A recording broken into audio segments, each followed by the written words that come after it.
Thank you guys for joining me for part 2 of my series, Shorts 101. Last week, we took a look at song selection and setup. This week, we're going to be tracking in Studio One. Let's get things started. As you can see here in Studio One, there's multiple tracks. Maybe we can mute some of this and it'll give you an idea.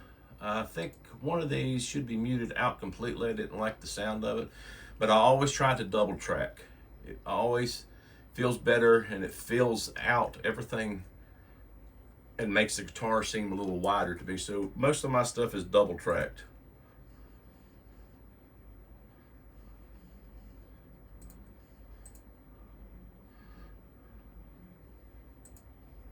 Ooh, that note's a little bit out of tune, wasn't it? That was that droning. That's the droning part of the song, just in C. You don't realize how hard that is. Try to keep that rhythm the entire way through. Okay, let's back up. Here, play it again.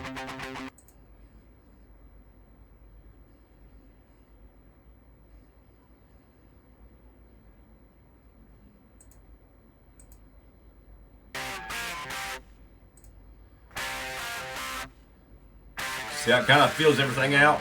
Here I'm yelling. Got the headsets on. See how it kind of fills everything out when you go back and listen to it as a single guitar part. Use that.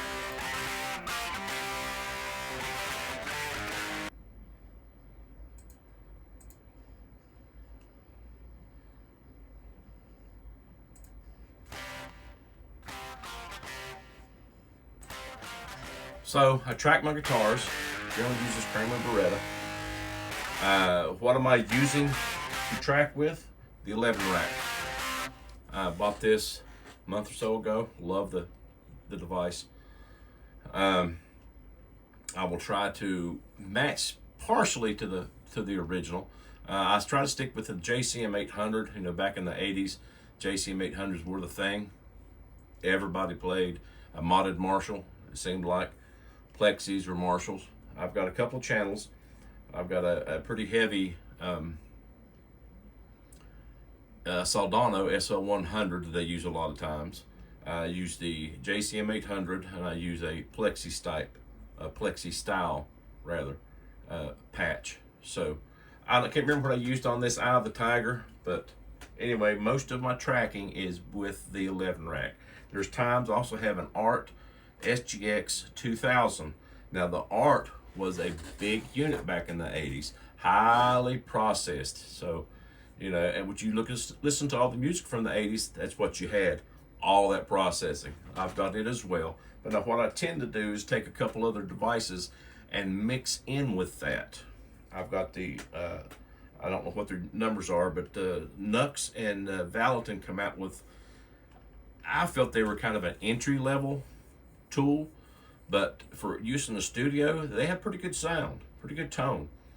They're not really, to me, they're not really something I want to go out and play out with, through the simple fact you only have 2 buttons. MG30, MG20, SG, I don't know the numbers on them right off the top of my head. They're all are videos that I have done in the past about them, so you can go back and look those up. They've been out for several years. I think the time they come out, they were like $150. You can find these two probably around 130 at this point. But with the Art, a lot of times what I will do is I will play those two in conjunction. I got a splitter in my rack, and I will take 1 input and 3 outputs.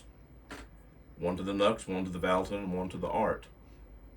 And the reason why I don't go into the Art, because the dial is messed up, and it's hard for me to program it.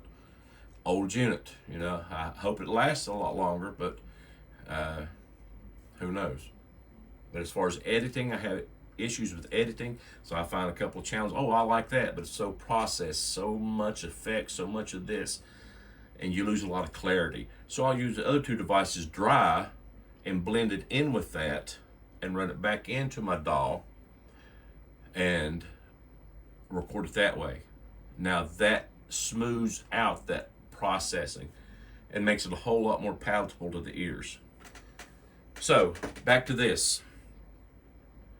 I'll sit down, I'll come in and decide what song I'm going to use, I'll find it, I'll pay for it, I'll pull out the guitar tracks, I'll record that on my track 1. After I've got that done, I will figure out how to play it. And once I've figured out my parts, I'll record it straight to my DAW. Now, the reason I don't record it and video at the same time, because when that little bitty blasted red light comes on, everything goes all to pieces. I don't know what that is. It must be emitting some type of frequency that really messes with your head. But when the red light comes on, I begin to have issues. Songs are most of the time simple. But for whatever reason, hit the record, fingers stop to work. So there you go. So I'll track it. I've gotten used to this. I had the same problem with my DAW. When I hit that record button, I'd go all to pieces. But I got used to it. So I track. Once I've tracked everything, I'll go through and start to master. Let's go to this. Can we see here? For Eye of the Tiger, let's see what I used. On each individual channel, I used what they call the fat channel. Put a little bit of compression on it. Let's open up the compressor. Automatic. On parts of the guitar, I will do a little bit of EQ. You see here I dropped off all the low end. And I will generally put it in a limiter. I didn't have the limiter on this. Do I have it on other channels? Maybe not. Yes, I did here. But see, I come back now and I see I forgot to click the limiter on this number 1 channel. But the channels are generally the same. Each track is generally the same. I'll put a little bit of automatic compression. Sometimes I'll click the soft button, but I'll let it do it. I'm not very knowledgeable on the compression. I'm learning. I do watch a lot of videos on Studio One, so I figure they're smarter than me. Let's click automatic and let them do it. And so far, it seems to smooth things out and work very well for me. So I'll put a fat channel on each guitar track that I use. And you see here on Eye of the Tiger, I used 4. Painted them a little differently so it comes through a little different on the television or on your iPhone or whatever device you're listening to stuff on. As you can see, I'll pan partially left, partially right. Whatever guitar track 3 was, here's 3. I panned it a little harder to the left. Now, on the post,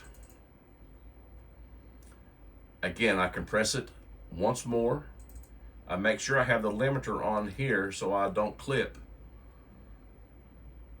And I will generally put, some sort of EQ on the back side of this channel or on this track. Don't want to put it on the front. I want to put it on the post, which means post fader. It comes after the fader. I think it's what it is. I think it comes post fader. But I'll try to set my level where I want it to be. And they have, Studio One has a lot of options as far as what type of equalization you want. They're preset. So again, I'm not very smart as far as what frequencies I need to look for or need to take out or need to enhance. I figured they're smarter than me. Let them do the work. I'm just enjoying this. So I will use this. Generally, I'll use the LLC Master. When I did, which you'll hear it will be the previous Friday, which has not come out yet. You'll hear Pat Benatar and Heartbreaker. We end up using the enhancement preset. It sounded so much better, so much more clarity. But generally, I use the LLC Master on the post section of my fader. Now, once I have all of this, go away, would you? You don't want to go away. You can go back away too. Let's put it in here so you can see it all together. Once I have all of that, I come into my song, export mix down. I'll throw it somewhere, generally throw it to my desktop. That way I can quickly grab it. And I'll do the whole song and track the whole song in hopes that sometime I'll come back in later and maybe I'll play the whole thing. I generally just play enough for the short for now. I know, laziness, right? So I'll find a section, export mix down, do all this stuff, send it to my desktop, and here is that file. We're still running there. Good, we're still running there. Now, what do I do from there? Okay, again, I record all of my shorts on my iPhone. So the first thing I've got to do after I've recorded it is transfer it to the computer. Once I've got it transferred, all the files over to my computer, and here you see the two files to Eye of the Tiger. Everybody see those? Yep. So I have the two video files. I have the audio file, two video files and two audio files. And the whole time, again, I'm recording. After I've recorded it here and tracked it, I go to this section of my room, set up my lights, and I will pull a Milli Vanilli. I'll play what I have just played and record me. Basically, I'm faking it. I did play it initially and tracked it once. But here, once that red light comes on again, I go stupid. So I fake it. Fake it till you make it. Now I do to make sure I try to play it right while I'm faking it, because I know someone out there will pick up on it. Hey, that's supposed to be C. He was playing an A. That's bull. So I do try to make sure I play the song right. But I will decide upon the angle, how I want it, far shot, near shot, whatever it may be, and I record it that way. Now it still takes me some time because I do want to play the right chords. Because if someone's wanting to watch it and say, hey, maybe I can learn how to play Eye of the Tiger. So if I'm in the wrong note, there you go. Thanks for joining me today. Next week, we're going to take a look at part 3 of Shorts 101. We're going to dive into Vectacy as well as Clip Champ. I'll see you next week.